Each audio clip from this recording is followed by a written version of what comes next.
আবির্ভাব দিবস উদযাপন করে ধরছি। বিশ্বকবি চিলারায়ের চরণোদ্ম শতকোটি প্রণাম। মই আলোচনার শুরুতেই এই মঞ্চে আমার ভগবান শ্রী শ্রী অনন্ত মহারাজের চরণ শতকোটি প্রণাম জানায়া মই আলোচনা ক্ষুদ্রভাবেই সংক্ষিপ্তভাবে মই করিম। এই মঞ্চে উপবিষ্ট আছে রামরাজ্য মিশনের অধ্যক্ষ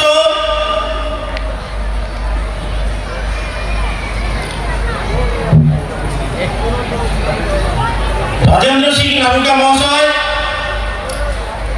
এবং সারা দেশ থেকে বড় বড় ক্ষত্রিয় নেতা থেকে শুরু করিয়া বিভিন্ন জ্ঞানীগুণী ব্যক্তিত্ব উপস্থিত আছে আমার এই রাজ্যে দুইজন রাজকুমার অভিজিৎ এবং বিশ্বজিৎ ভাই। সামনে বসিয়ে আছে আমার দুই রানীমাতা এবং আমার সবার প্রিয় রাজকুমারী ছোট বোন।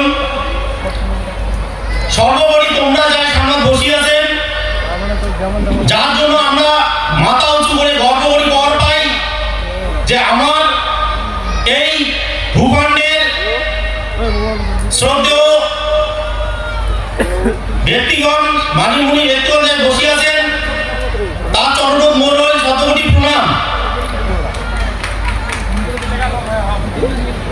মই শুরুতে চিলারায় সম্পর্কে দুই এক কথা কম,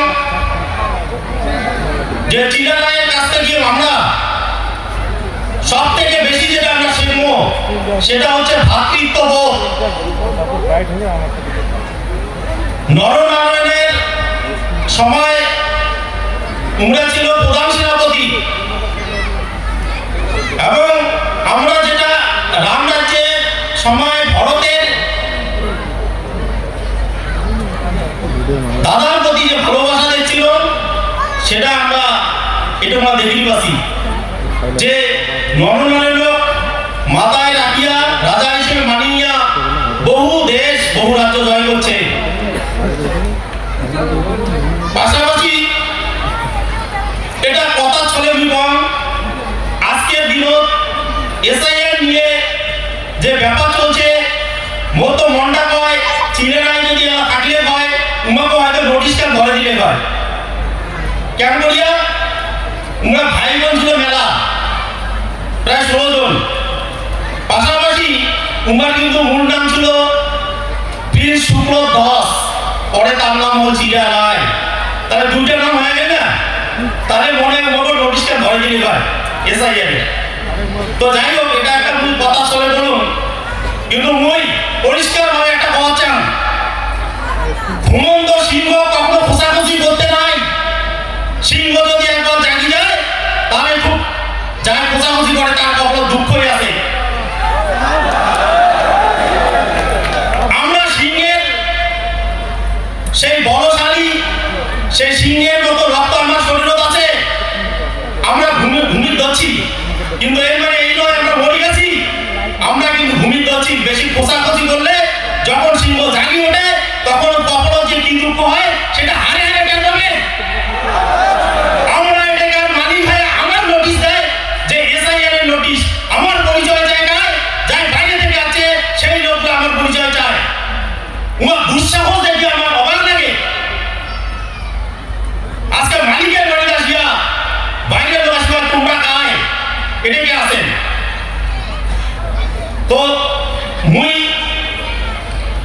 আমরা খুব সৌভাগ্যবান, এইরকম বিপদের দিনে আমার পথ প্রদর্শক ভগবান স্বরূপ মহারাজা মাথার উপরে আছে। তোমার চিন্তার কোনো কারণ নাই, মুই এগুলো করবাম। সবসময় মাথায় রাখা লাগবে, অন্ধকার যখন বেশি ঘন হয় তার মানে বুঝবেন সূর্য ওঠার সময় হয়েছে। অন্ধকার কিন্তু অনেক ঘনবাদ হচ্ছে, বিভিন্ন চারপাশে বিভিন্ন চক্রান্তের শিকার আমরা। অনেকে আমরা টেনশনে করছি কি করবো, কিন্তু এটাই বাস্তব, অন্ধকার যত ঘন হবে সূর্য উদয় তত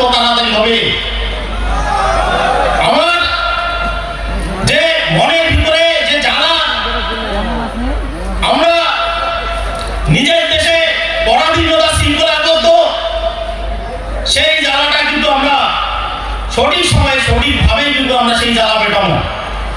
আজকে বক্তব্য দীর্ঘায়িত করো না, আমার মূল্যবান বক্তব্য আমরা শুনবো। আমার ভগবান শ্রী শ্রী অনন্ত মহারাজের সেই অমৃত বাণী শুনবো আমরা। আমার এই চিলাগাঁয়ের এই আবির্ভাব দিবস যে অনুষ্ঠান, সেই অনুষ্ঠানত আমার পশ্চিমবঙ্গ রাজ্যের সম্মানীয় মুখ্যমন্ত্রী মমতা ব্যানার্জি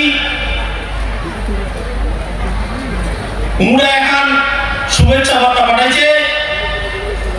মুই সেই শুভেচ্ছা বার্তা খান পরে শুভেচ্ছা। আগামী 1 ফেব্রুয়ারি 2026 কোচবিহারের সিদ্ধেশ্বরী বানেশ্বরে আয়োজিত মহাবীর চিলারায়ের